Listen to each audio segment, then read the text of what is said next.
couple of speakers away to speak, two brothers from Aberdeen. We met them last week. Really knowledgeable guys. So first I'd like to bring on stage Lewis Carty. Big round of applause for Lewis! Good afternoon. My name's Lewis. I'm here with my brother Chris. We've come here from Aberdeen after being invited to attend following our vocal participation in a protest down near Aberdeen Beach, bringing attention to the migrant hotel in the area. We've seen the detrimental effect on our community, with a huge increase in litter, antisocial behaviour, and the harassment of our women and girls. However, today I'm here to speak to you all about our most important fundamental right, the right to free speech and free expression. Make some noise for that. This is a topic that deserves our utmost attention right now. Without such a right, in its truest form, much of what has been and will be discussed here today is meaningless. You may just barely have the right to speak on these matters today, but can you be so sure that this right will exist next week, or in a year's time, or for your children? I'll talk to you all for a moment about illegal immigration and migrant hotels, as this was the focus of our initial Aberdeen Beach protest. Per YouGov polling, in June of this year, 79% of Britons believe illegal immigration is too high, with 77% of those people believing the amount is much too high. Contrast this to only 2% of Brits polled who believe the number is too low. Per the Migration Observatory, there were at least 75,287 refused asylum seekers who were still present in the UK in mid-June 2024. In just the past few years, there were 142,054 small boat arrivals, and a 2017 Pew Research Centre estimate puts the number of illegal immigrants in the UK as high as 1.2 million. Disgraceful. We can only speculate as to how dire the situation is today. Perhaps most concerningly of all, a migrant being quote-unquote legal does not mean their claim to asylum or refugee status is legitimate, simply that it is being processed. Absolutely nothing prevents them from destroying their identification, arriving on a small boat, being housed in a hotel, given food, money, clothing, electronics, and spending money until their application is processed and they are rejected, and then doing the same thing all over again at our expense. We are the butt of this sick joke that our government calls immigration policy. Indeed, in that same YouGov poll, it was found that Britons tend to think both illegal and legal migrants to the UK do not share the same values as British people, with 69% being of the opinion that illegal migrants do not share the same values, compared to only 11% believing they do. Almost half of Brits support no new immigration to our nation and mass removal of legal migrants, more than the 44% who oppose this position.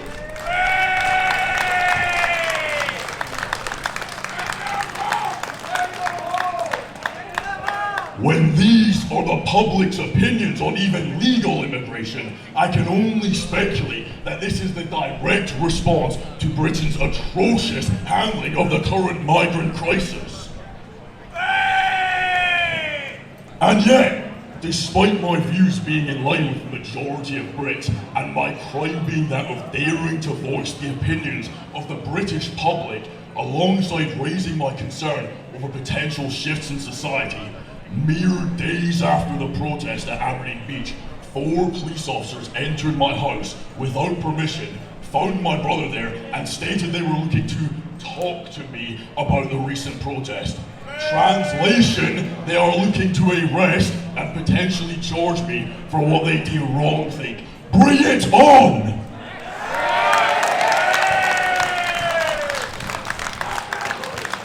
It should never have fallen onto our government and legal systems to govern speech which does not directly call for or threaten physical violence. The United Kingdom has arguably not had true protections for freedom of speech for decades. In that, even where you do not call for violence or harm, quote-unquote, offensive speech in this nation has consistently been curtailed.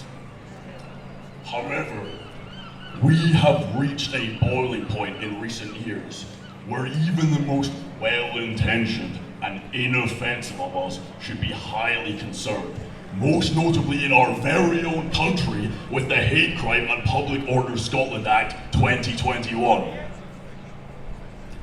The inherent issue with such legislation, even where supported by well-intentioned people, is that it cannot help but be vague in restricting speeches. And I say this as someone who is a legal graduate.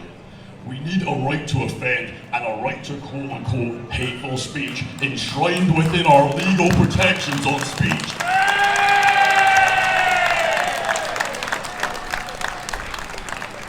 One man's perceived offense is another's logical, fact-based talking points. There is no such thing as the fictitious, reasonable person that the law demands to draw upon for the question of whether speech constitutes hate speech. There is not a reasonable middle ground. You are either for or against, you are either offended or not. We should not be catering to or legislating around the most emotionally volatile and sensitive in society.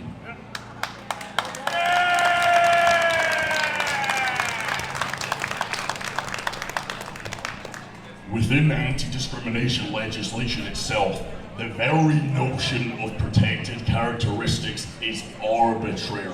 Why one's religion is a protected characteristic when one's hair color or hairline or lack thereof is not, is illogical, despite these factors being far more intrinsically linked to them as a person than religion, which is a choice.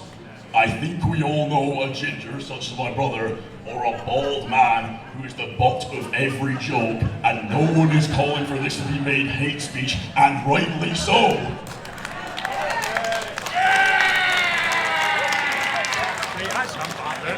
Moreover, ironically, the religions that persecute non-followers, or dare I say apostates, to the greatest extent, are receiving the most by way of legislative protection.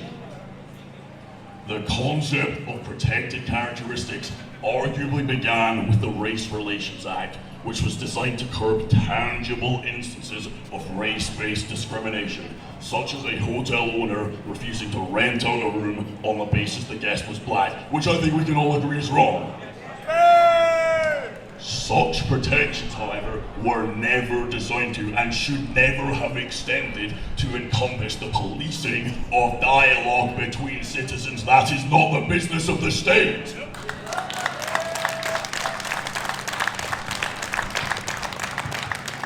And unless you believe our government and our legal system should act as de facto playground monitors, tell them with your words, tell them with your voting to get their conniving little hands out of our right to speak.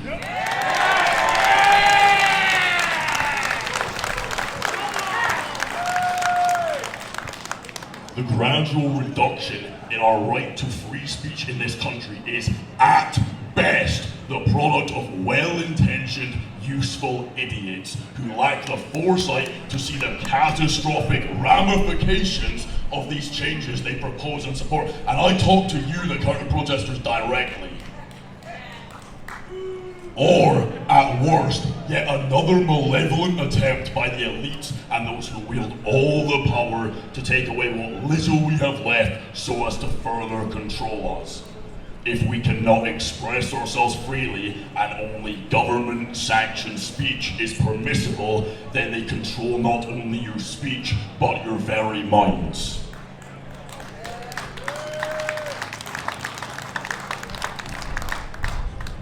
I find myself in a situation I'm sure will resonate with many of you. I have friends who hold my same or similar views, as a huge number in our nation do, yet are paralyzed by fear.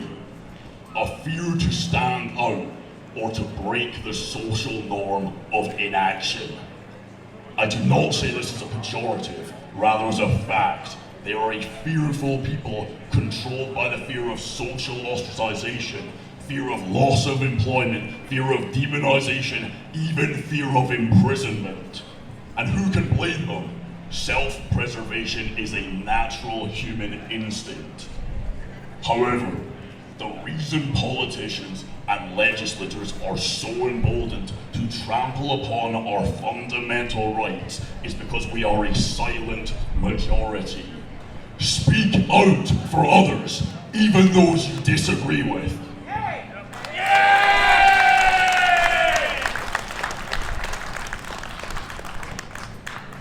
I fear that if we keep allowing our supposed representatives to so consistently and flagrantly defy our interests, to shift our culture and country into something unrecognizable, where a liberty as paramount as free speech is undermined, so too will the West fall.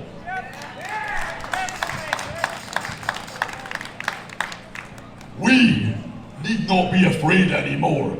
We, the people, still have the capacity for change, to state loudly and proudly that this is not the direction we wish to see our nation going.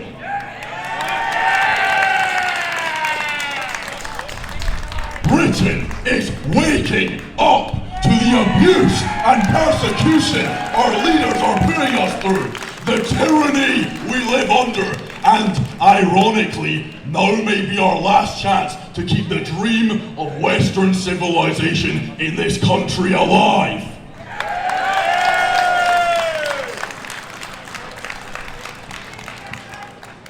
Britain must rise. Europe must rise. The West must rise against tyranny, against weaponization of our legal and social systems, and the politicians and the judiciary against us on both sides of the political spectrum. How many of us can truly say our interests are represented? Dissatisfaction is at an all-time high. When even the right to truly speak our minds is being silenced, the time for a lackadaisical approach is long over. We must scream from the rooftops to protect our freedom to express, to speak, while our government still allows us to hold breath in our lungs. Use the power you still have. Vote out those who do not commit to the absolute protection of free speech. On this topic, there is a famous piece of prose titled "First They Came." I'll paraphrase it for you all now. First they came for him, but I was not him, and I did not associate myself with him, so I did not speak. Next they came for her, but I was not her, and did not associate myself with her, so I said nothing. Then they came for me. I looked to run for help. How could this be happening? But there was no one left to help. There was no one left to speak for me.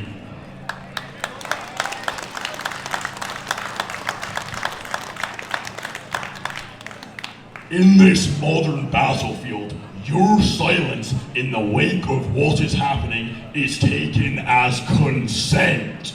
Consent to neuter your words, to rip out your tongue, because a society devoid of free speech and free expression are a people ready to be controlled and exploited.